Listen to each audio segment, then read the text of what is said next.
Just as people were mocking the US for providing Ukraine with a measly 10 Patriot missiles, barely enough to fill the gaps between teeth, Britain stepped up and announced a historic agreement to supply Ukraine with over 5,000 anti-drone missiles. 5,000 missiles? Damn! A stuffed camel is still bigger than a horse or something.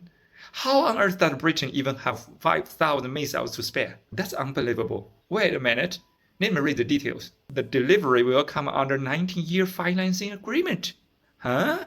19 years. So 5,000 missiles over 19 years averages 263 per year, right? So less than one missile per day. Are you kidding? Russia can launch hundreds of drones in a single night, okay? And Britain's solution is to provide 0.72 missiles per day to keep Ukraine fighting. And the missile diameter is 70 millimeters, about the size of a mineral water bottle. Water bottle, ha, whoo! So with this, Ukraine shall fight on? But that's not even the best part. Here's the kicker.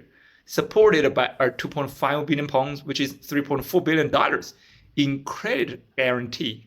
Wow, 3.4 billion is no small sum, okay? So who's footing the bill?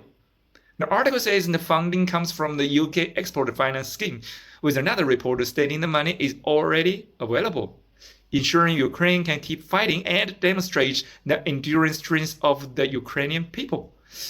Truly historic here. But wait, so 5,000 water bottle missiles are stretched over 19 years, but the $3.4 billion is handed over immediately today?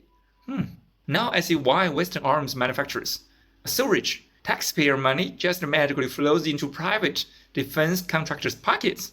The report also mentions that Britain and Ukraine will sign a major defense agreement at this year's Ukraine Recovery Conference, which will create 200 jobs in the UK and safeguard another 700. Hold on. Isn't this supposed to be about Ukraine's recovery? Why are the jobs being created in Britain? Shouldn't Ukraine be the one getting jobs? Oh, my bad. How foolish I am. Britain is creating jobs for Ukraine, just not the kind we'd expect. In this 1,000-word article, the phrase "keep Ukraine fighting" is repeated over and over. Fighting means employment, right?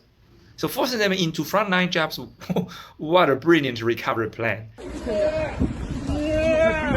I don't know what this Ukrainian is shouting, but it sounds like a sheep split. Fight Ukraine down to a lesser sheep? So based on the bodies of Ukrainians, who's gonna be great again? Follow me, let's explore.